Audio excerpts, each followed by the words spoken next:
ರಾಮನಗರದಲ್ಲಿ ಮತ್ತು ಆರೋಳಿಲಿ ನಾನು ಹೇಳಿದ್ದೇನೆ, ಬಡವರಿಗೆ ಸೈಟ್ ಹಂಚೋದು, ಯಾರ್ಯಾರಿಗೆ ತಲೆ ಇದೆ ಆ ತಲೆ ಮೇಲೆ ಸೂರು ಇರಲೇಬೇಕು ಅನ್ನೋದು ಕೂಡ ನಾನು MLA ಗೆ ಹೇಳಿದ್ದೀನಿ. ಅದಕ್ಕೆಲ್ಲರೂ ಕೂಡ ಮಾರ್ಗದರ್ಶನ ಮಾಡ್ತೀನಿ. ತಾಳ್ಮಗಿರಿ ಮತ್ತು ಜನತಾ ದಳದ ನನ್ನ ಕಾರ್ಯಕರ್ತರಿಗೆ ನಾನು ಹೇಳೋದಿಷ್ಟೇ, ಇವತ್ತು ಹಿಂದೆ ನಾನೇ ರಾಜಕೀಯವಾಗಿ ಬಿಜೆಪಿ ದೂರ ಇಡಬೇಕು ಅಂತ ಹೇಳಿ ಇವತ್ತು ಅನಿತಾ ಕುಮಾರಸ್ವಾಮಿ ಅವರಿಗೆ ಬೆಂಬಲವನ್ನು ಕೊಟ್ಟು ನಾವೆಲ್ಲ ನಿಂತು ಸಹಾಯ ಮಾಡ್ದು, ಕುಮಾರಸ್ವಾಮಿ ಅವ್ರಿಗೂ ಮಾಡ್ದು. ಆದ್ರೆ ನಾನು ಹಿಂದೆ ಏನಾಯ್ತು ಅನ್ನೋದನ್ನ ನಾನು ಚರ್ಚೆ ಮಾಡಕ್ ಹೋಗುದಿಲ್ಲ, ಅವಶ್ಯಕತೆ ಇಲ್ಲ. ನಾನು ಜನತಾ ದಳ ಕಾರ್ಯಕರ್ತರಿಗೆ ಹೇಳ್ತಾ ಇದ್ದೀನಿ, ಈ DK ಶಿವಕುಮಾರ್ ಬರೀ ಕಾಂಗ್ರೆಸ್ ಮಾತ್ರ ಅಲ್ಲ, ನಿಮ್ಗೂ ಕೂಡ ಈ DK ಶಿವಕುಮಾರ್ ಇದ್ದಾನೆ. ನನ್ನ ಮನೆ ಬಾಗಿಲು ನಿಮ್ಗೂ ಕೂಡ ತೆರೆದಿದೆ. ನೀವು ಕೂಡ ನನ್ನನ್ನ ಯಾವ ರೀತಿ ಉಪಯೋಗಿಸ್ಕೊಂಡು ನಿಮ್ಗೂ ಒಳ್ಳೇದಾಗ್ಲಿಕ್ಕೆ ನಾನು ಎಲ್ಲ ತರದ ನಿಮ್ಗೆ ಸಹಕಾರ ಕೊಡ್ಲಿಕ್ಕೆ ನಾನು ಸಿದ್ಧವಾಗಿದ್ದೇನೆ. ಈ ತಾಲೂಕಲ್ಲಿ ಏನು ಅವಕಾಶ ಇದೆ ನಾನು ಆಗಾಗ ಹೇಳ್ತಾ ಇದ್ದೀನಿ, ದೇವರು ವರನೂ ಕೊಡುದಿಲ್ಲ, ಶಾಪನೂ ಕೊಡುದಿಲ್ಲ, ಅವಕಾಶ ಮಾತ್ರ ಕೊಡ್ತಾನೆ.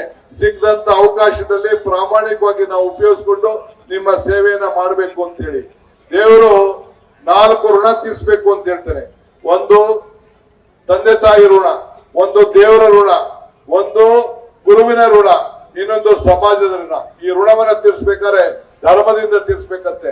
ಹಂಗೆ ನಾನು ಏನೇ ಮುಖ್ಯಮಂತ್ರಿ ಆಗಿದ್ರು ಕೂಡ ನಿಮ್ಮ ತಾಲೂಕಿನ ಒಬ್ಬ ಮಗ, ನಿಮ್ಮ ಸೇವಕ.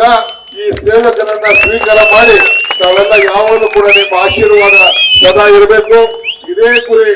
ಇವತ್ತು ಯಾವ ರೀತಿ ನನ್ನನ್ನ 136 ಸೀಟನ್ನ ಕೊಟ್ಟಿದ್ದೀರಿ, ಅದಕ್ಕಿಂತ ಹೆಚ್ಚಿಗೆ ಶಕ್ತಿಯನ್ನ ಮತ್ತೆ ನೀವು 2028 ಕೊಡಬೇಕು. ಅದನ್ನ ತಮ್ಮಲ್ಲಿ ನಾನು ಪ್ರಾರ್ಥನೆ ಮಾಡಿ ನಿಮ್ಮ ಆಶೀರ್ವಾದನ ಬಯಸ್ತೇನೆ. ಎಲ್ಲರಿಗೂ ಕೂಡ ನಮಸ್ಕಾರ. ಎಲ್ಲರಿಗೂ ಕೂಡ ನಿಮ್ಮ ಪಾದಗಳಿಗೆ ನಮಸ್ಕಾರವನ್ನ ಹೇಳಲಿಕ್ಕೆ ಬಯಸ್ತೇನೆ. ಇನ್ನ 20 ಕಡೆ ಹೋಗ್ಬೇಕು, ತಾವೆಲ್ಲ ಕ್ಷಮಿಸ್ಬೇಕು.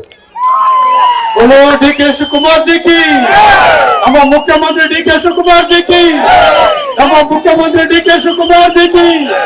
बोलो भारत.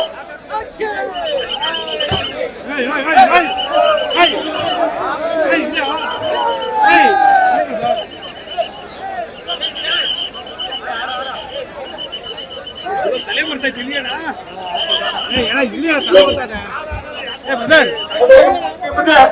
ಗುರು ಇಲ್ಲಿ ತಲೆ ಬರ್ತದೆ